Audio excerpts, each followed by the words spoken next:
Andrea Fernandes, welcome back to the show.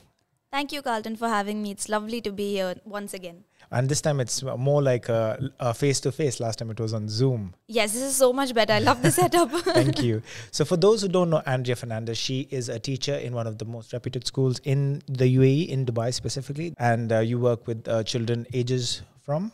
7 to 10. Okay. And today we are going to speak about, what are the topics? Quickly, only the topics. We are looking at the different types of learners and how as parents and teachers we can identify them. Okay. And when we're sitting with them to actually teach them, we want them to learn. What are the different things we can do to make them succeed, It's not always about the marks and how they learn. It's about what we as teachers and parents can do to facilitate their learning, to make them learn better. So I'm going to quickly help you identify these kind of learners and what you can do for them. Right. Before going into the topic, I just wanted to share my experience. When I wanted to do I wanted to do a few courses. When I came across the material, it was a massive change from what I was studying. There's so many different things, and I knew that I had to call you on and bring you on board. So this is one of the topics.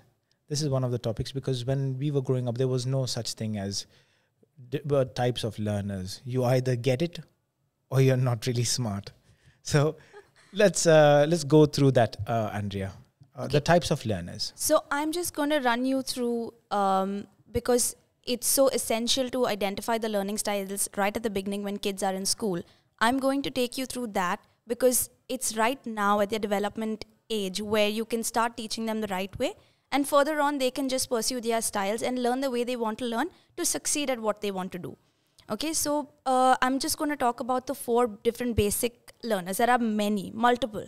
And it's not like you just look at them and you say, oh, I know what kind of learner this is. It doesn't work like that. It's a lot of trial and error, a lot of work that needs to be done. So I'm going to talk about the 4 different kinds. The first one being a visual learner. Okay, a visual learner is a student who will look at pictures, observe, understand things just by looking at art, watch videos and learn from that. And it's not like, today kids are hooked onto the iPad. So you look at them and say, oh, is this a visual learner? Not like that.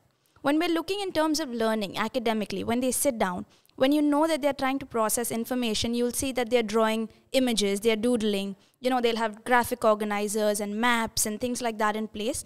That helps them learn better. They make their information that's in their brain, they make it very concise. They put it down through pictures and to different, smaller details that help them process the information. Now, for visual learners, the things that we do as teachers is simple. Of course, it takes prior planning. We work by observing what they do, how they understand, and it's not something that happens overnight. It's a process, right? From the first day of school till the end, we're still trying to figure what kind of learner this child is. We have a group of 30 sometimes, So preparing worksheets for them, different as compared to what the other students would do. Just have a picture, ask them to write down their details and prepare something based on what they've understood. That helps them learn better. Of course, their way of presenting the information is far different as compared to the other types. Other types of learners. But visual learners is you have to make it a point to make sure that you have something in front of them all the time. Books, colors, diagrams, anything that will keep them occupied that they can just look and understand and retain information from. So that's your visual learners. Okay, they're also called as spatial learners. Always allow them to draw. Back then at home, at least when I was a student in school, we used to have these backbenchers who would just sit and scribble away, and they would get reprimanded for doing that. But at that point, we didn't understand that, this is a learning style. We wouldn't know that, this is something that will help them learn better. We just keep thinking that, oh, this child is distracted and is drawing away and doesn't want to pay attention in class. So it's not that. This is a kind of learning for them. This is how they learn better. It's not like they're not listening to you, they're not interested. It's just their learning style that suits them. Then we talk about the auditory learners. Okay, as the name suggests, it's all about listening. It's all about speaking. They would rather have you speak to them and lecture them and talk to them and explain to them than rather having read through a book. You play them a podcast, you ask them to listen to it, they learn quickly. So these are the things that work better for auditory learners. Now in class, what we do is we give them content. We ask them to prepare a song. They like to sing it. They like to read aloud. They're very good with their, verbal expressions. They're so expressive. And in fact, I feel like these learners are our helpers as teachers. Because as soon as they grasp a concept, I'm explaining to them. I've called you out and I've explained this particular thing to you. Now go and teach someone else. Automatically they will explain, so teacher said this. They repeat what the teacher has said because this is how they process information. They'll go to the students and say, this is how this needs to be done.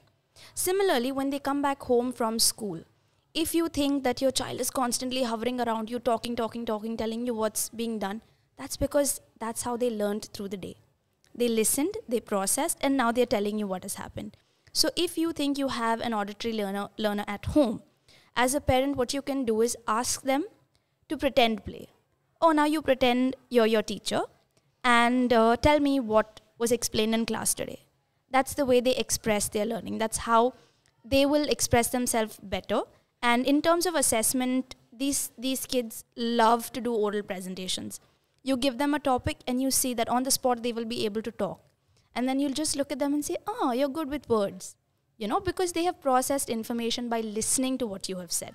So this is the auditory learners for you. Now, the next kind of learners is your kinesthetic or your tactile learners. You will look at them and say, you cannot sit in one place. But it's not the point. It's not like they can't sit down. It's they want to learn. They want to learn by doing things. You will see that some of them are fidgeting, doing things, playing with slime, playing with clay. But they want to feel and they want to learn. It's their way of telling you that, I want to learn, but this is how I want to learn. I want to do it. I can't sit down and I can't listen to you. Make me get up and do something.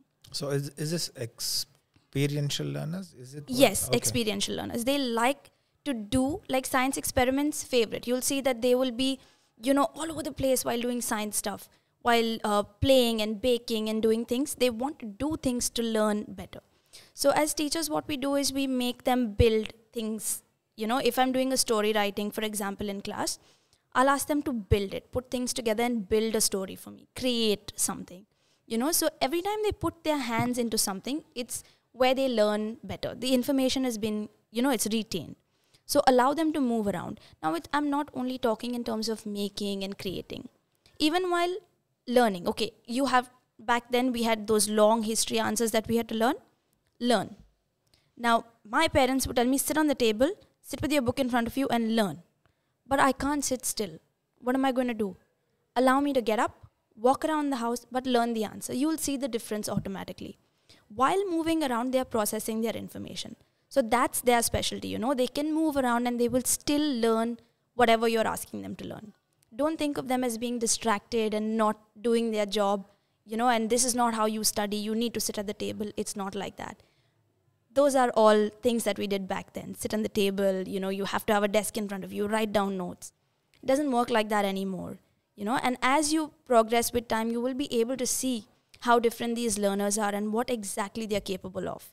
So, and these are simple learners, you can just look at them and identify, and you can start thinking, working in different ways, give them different things.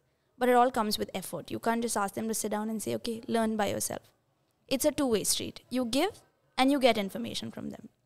And the next kind of learners that we're talking about is the reader-writer. Okay, now this is a learner who can write and is extremely good with words, written expression, anything to do with writing. Give them a picture and say, summarize, write down. They love to write. Now, I'm telling you this out of experiences because I am that kind of learner.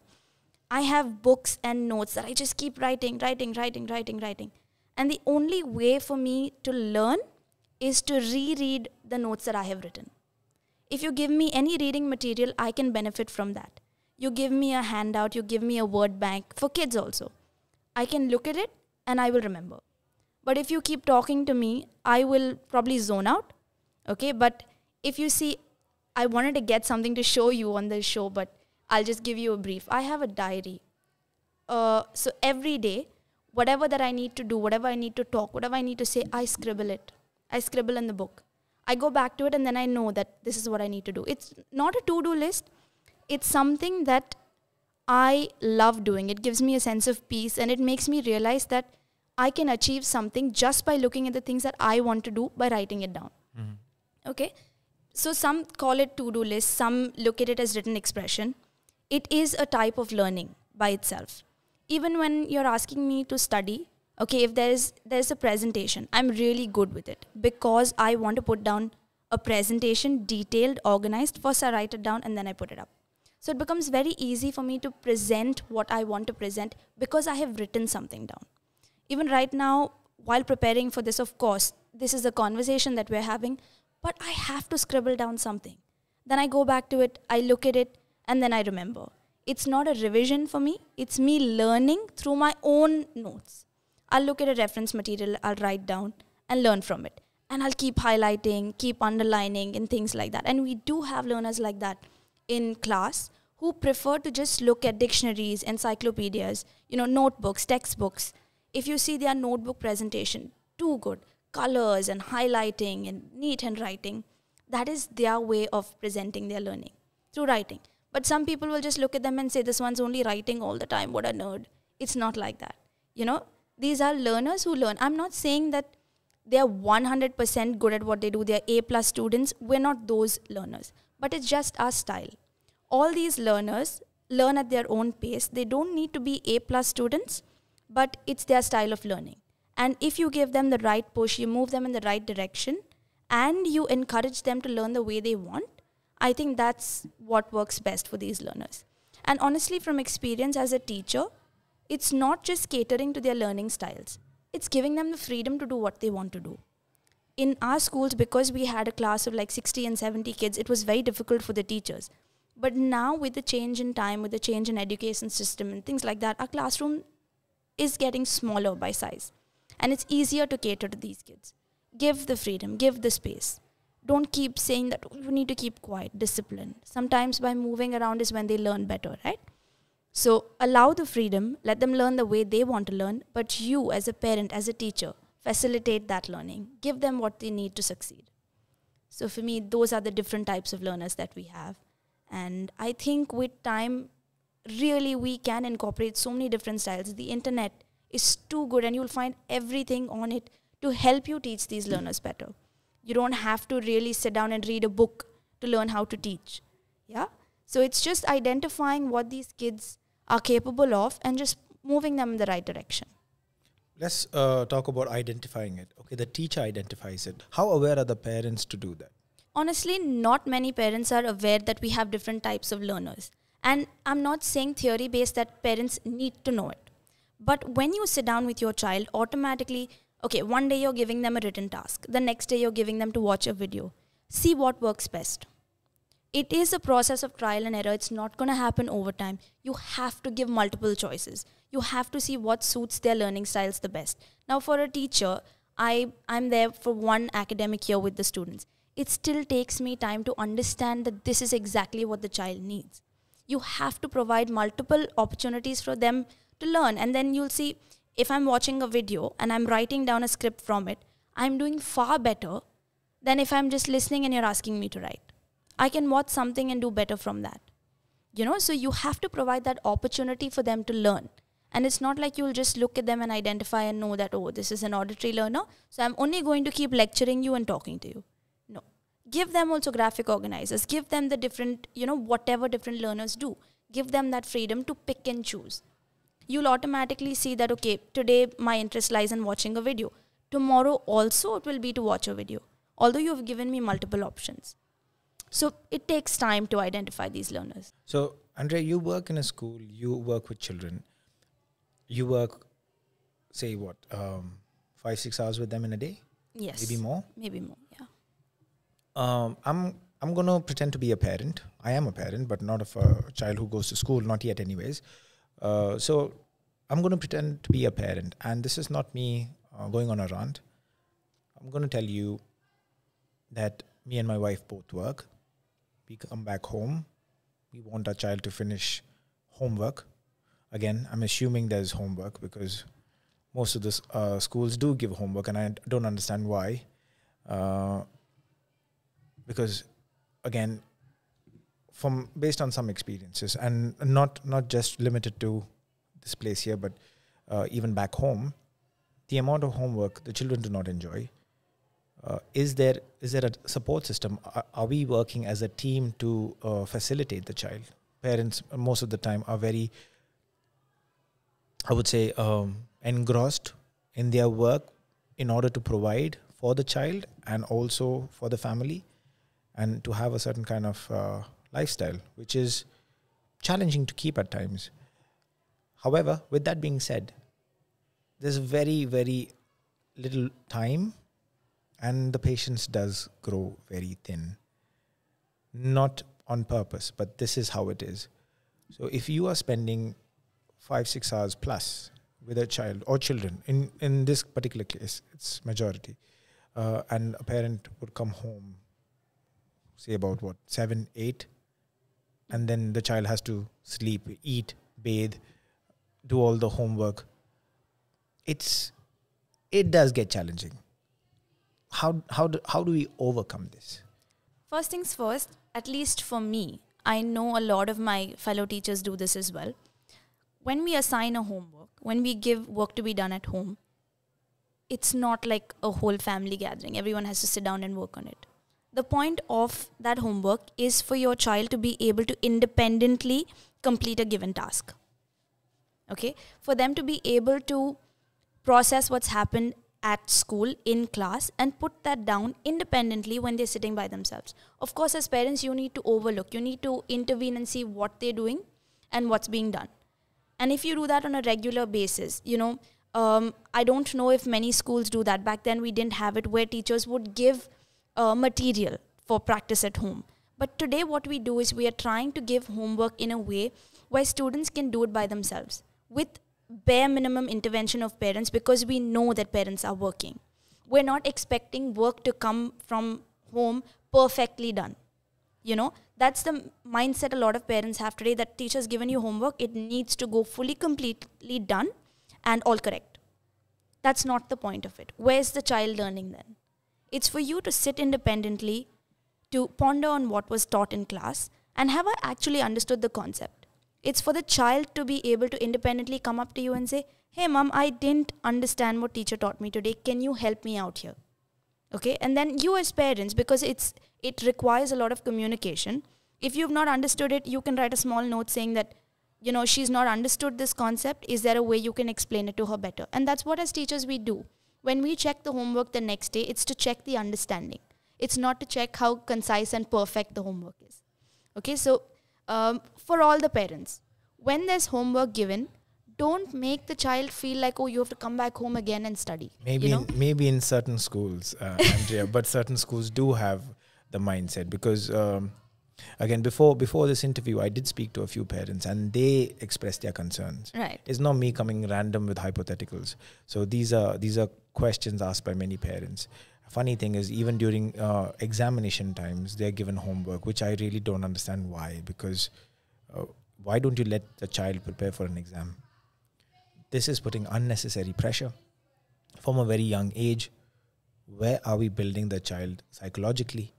What kind of confidence are we facilitating in the child as teachers, as parents? Because imagine the parents also unaware. They speak about, no, you need to get it done perfectly. You need marks. We all need marks. We are spending so much money. We put you through the best schools. You have to. It is pressure. It is pressure, unnecessary pressure on the child. And then in the end, what? No matter what the child's intentions are, no matter, maybe the child really did not understand the concept. Then you start mugging up. You start, rewriting another textbook just because you did not understand. You want to please your parents. You want to please your teachers. You want to get the marks. Do something that you don't enjoy, which again I would say is a big issue that one needs to talk about more in order for the parents and the teachers to be aware. And I'm not saying it's happening in XYZ school. Mm-hmm. It's not all over that we're giving or facilitating the best kind of learning, which we can do more. We can do more as parents as well.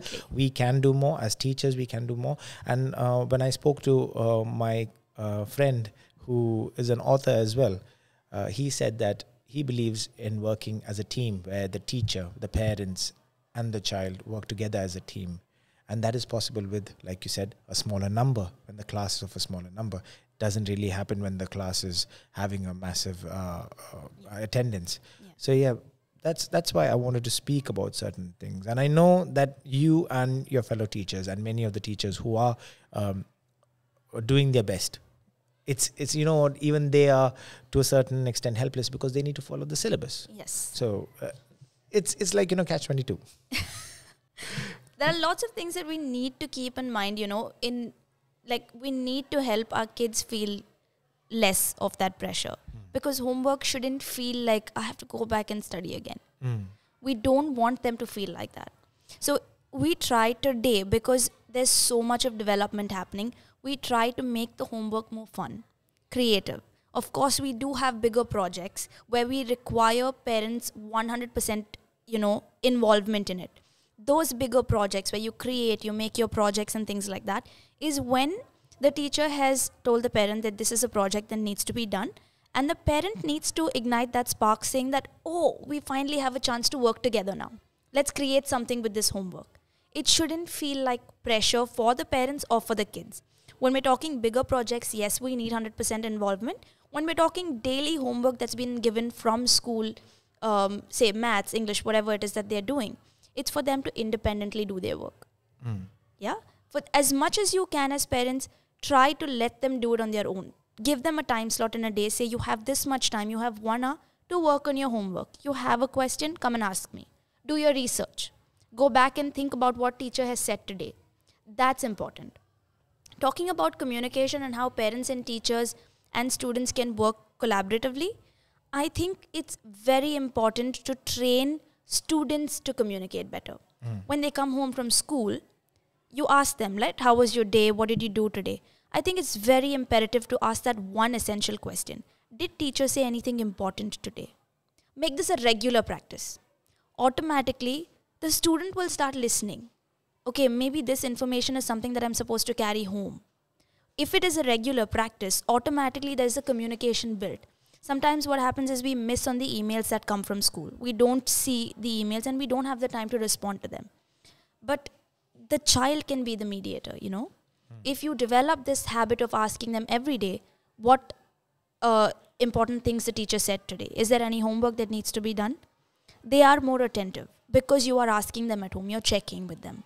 You know, sometimes students don't realize, okay, today teacher did this. Tomorrow you don't ask them the question. Okay, today I have not been asked. Tomorrow also they won't ask me, so it's okay. I'll let it go. But the next day you'll ask them again and they'll say, I don't know what she said. Because that practice, that pattern is broken now. Right. It needs to be a regular practice. As they come home from work, you ask them the first question, did teacher say anything important today? And then you tell them, you share with them your story saying, I did not get the time to look at my emails. I've been busy. So can you help me to be involved in your school to know better what's happening? Make them realize the value of having you as parents involved in their learning, not there to inspect them and see, you know, like, oh, you need to have these marks and these scores. But as a part of the team, I want to be like how your teacher is with you. I want to have that friendly, relationship with you when it comes to academics. I don't want to be an inspector. I don't want to be a principal. I want to learn with you and I want to share that learning journey with you. That relationship needs to be, developed with parents and students. Unfortunately, we didn't have that back then. For us, it was just writing long answers. It was just, you have to get 80 plus. You have to get into this college. But it's not like that now. We need to change the whole academic aspect to a more emotional side of it. We need to feel what we're learning. We need to be a part of that journey.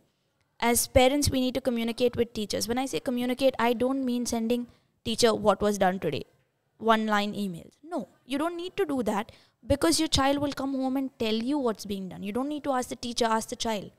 If the teacher has some communication, she will tell you directly. She'll write you an email and she'll expect you to acknowledge it at some point. Yeah. But the key to having that communication is when we start training our children to start to bring the team together. So they are the main characters in this triangle. Right. Yeah. So that's how the communication aspect will work. So Andrea, thank you so much for this episode. Next episode, what are we going to talk about? we are talking about parents and how they manage their expectations from kids. Oh, brilliant. But before we leave, I want to ask you, as a child, what kind of learner do you think you were, or what kind of learner are you? Auditory. Auditory for sure? Yeah. Ah, nice. Okay. So at least Audiovisual is always a plus, but auditory, yes. Very nice. See? Okay, it works. I hope parents get the clue and they start looking at learners differently and identifying their needs with time.